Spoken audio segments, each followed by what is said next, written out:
जीवन हमें एक मौका देता है, इसलिए जब भी सही कॉलेज चुनने का समय आए तो सिर्फ मंगलायतन यूनिवर्सिटी आपके बेहतरीन भविष्य और सर्वांगीण विकास के लिए।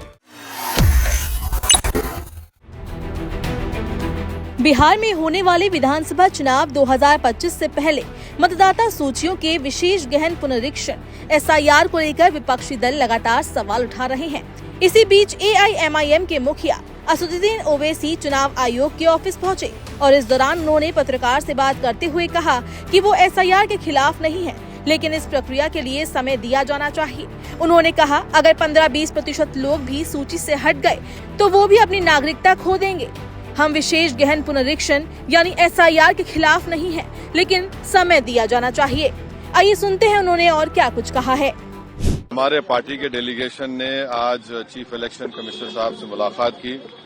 हमारा पहला उनसे पॉइंट ये था कि ये SIR जो हो रहा है पॉलिटिकल पार्टी से कंसल्टेशन नहीं किया गया और हमने उनको अपने रिप्रेजेंटेशन में ये बताया है। एक एग्जाम्पल दिया है देहरी विधानसभा का 2212 नंबर है उसका रोहतास डिस्ट्रिक्ट में, वहां पर जून 2025 तक भी लोगों के नाम ऐड हो रहे थे, डिलीशन हो रहा था। तो ये जो फैसला ECI इलेक्शन कमीशन ने लिया वो जून में लिया, तो इसका तो कोई जिक्र भी नहीं है क्यों लिया। और फिर सिर्फ चंद दिनों में आपने कह दिया कि इतने करोड़ लोगों के नाम आने चाहिए। फिर हमने इस CEC को बताया कि आखिर कोई सेपरेट मैकेनिज्म आप क्यों नहीं क्रिएट करते, जैसा अभी हमारे विधायक ने कहा कि कई ऐसे लोग बिहार के जो माइग्रेंट लेबरर्स हैं देश के कोने कोने में काम कर रहे हैं, अब उनका राइट तो वायलेशन हो जाएगा। आर्टिकल 19 के तहत तो उनको एम्प्लॉयमेंट के लिए निकले हैं, अब उनके नाम के इंक्लूजन के लिए क्या स्पेशल मैकेनिज्म होगा। दूसरा ये है कि ये BLOs की ट्रेनिंग नहीं हुई और उसकी एग्जाम्पल ये है कि आपको कोई भी उनकी हैंडबुक नहीं मिलेगी। जो भी ट्रेनिंग होती BLOs की उसकी हैंडबुक मिलनी चाहिए और मिलती है, वो अब की बार नहीं मिली गई है। हमने उनको ये भी बताया है कि बिहार में डॉक्यूमेंट्री प्रूफ का तो जिक्र अख्तर ईमान साहब ने आपके सामने कर दिया। पहला उनका प्रेस नोट देख लीजिए 24 जून का, उसमें उन्होंने क्या कहा। फिर उसको उन्होंने अमेंड किया 30 जून को, कहा कि 4.93 करोड़ वोटर आएंगे।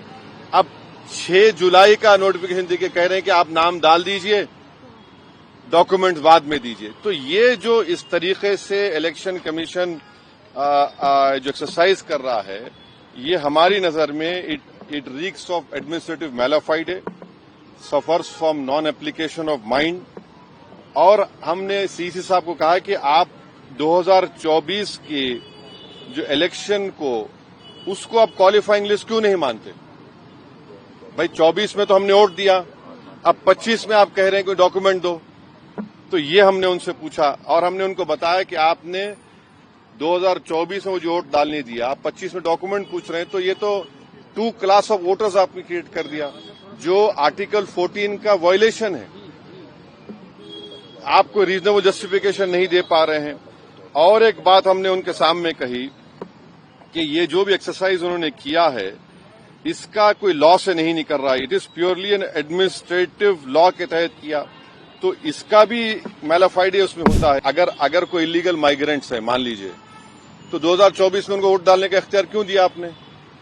उसका कोई तो डेटा होना चाहिए, क्वांटम रेशियो क्या होगा। तो ये सब बातें हमने ECI के सामने रखी। हमने उनसे भी ये रिक्वेस्ट किया कि खास तौर से जो बिहार का फ्लड अफेक्टेड एरिया है वहां के एडमिनिस्ट्रेशन को ऑर्डर दें कि जो लोग अपने डॉक्यूमेंट्स के लिए अप्लाई कर रहे हैं उनको फौरन दें। और हमने उनसे कहा कि सर ये एक्सरसाइज आप गवर्नमेंट टू गवर्नमेंट कर सकते थे, ECI विद गवर्नमेंट, के भाई बताओ क्या है, कितने डॉक्यूमेंट्स है, नहीं है। मगर मेजर रीजन ये है, मेजर हमको जो लगता है कि जो बिहार के नौजवान बाहर हैं, चाहे मुंबई में हो, दिल्ली में हो, हरियाणा में हो, पंजाब में हो, हैदराबाद में हो, उनके लिए बड़ी दिक्कत पेश आएगी। और अगर नाम उनका नहीं आएगा तो फिर उनको वोट डालने का इख्तियार नहीं मिलेगा। और फिर ये जो एक्सरसाइज को इलेक्शन कमीशन खुद अपने उसमें नोटिफिकेशन में कह रहा है कि ERO और ERO सिटीजनशिप एक्ट 1955 में कॉम्पिटेंट अथॉरिटी को बोल सकता है। अब जिसका नाम नहीं आएगा वो तो अपना वोट भी खो देगा, उसकी लाइवलीहुड का भी उसको एक नुकसान हो जाएगा। तो ये सब बातें हमने उनके सामने रखी बहुत देर तक। देखिए, हमने ये सब जो बातें आपके सामने रखी हैं, जो पॉइंट्स हमने सामने रखी हैं, उनके सामने जाके बोला हमने कि ये प्रैक्टिकल डिफिकल्टीज हैं, कैसा आप एक महीने के अंदर कैसा करेंगे। तो उन्होंने कहा कि नहीं, हम लोग BLOs को रखे हैं, वॉलंटियर्स को रखे हैं। तो ये इसका डिफिकल्टी ये है कि जल्दबाजी में अगर 15-20% लोगों के नाम भी मिस हो गए, और फिर आप देखिए मिस जब हो जाएंगे तो उसका सिटीजनशिप का मामला हो जाएगा। ये तो आप वही तो आसाम का डिओटर हो जाएगा फिर। तो ये अप्रीहेंशन है, ये जेन्युइन अप्रीहेंशन है। 24 में आपने वोट दिया, मैंने वोट डाला बिहार में। हमारा देखिए एक सिनेरियो विजुअलाइज करिए आप लोग। अगर कोई लोकसभा के चुनाव में 20,000 वोट से हार गया कोई, और अभी SIR के बाद उसी के पार्लियामेंट सांसद में 20,000 कम हो गए, तो फिर वो क्या करेगा बेचारा? उसको राइट मिलना चाहिए, राइट तो रिकॉल तो हमारे पास नहीं है। तो इसीलिए हम कह रहे हैं हम SIR के खिलाफ नहीं, आप टाइम दीजिए ना।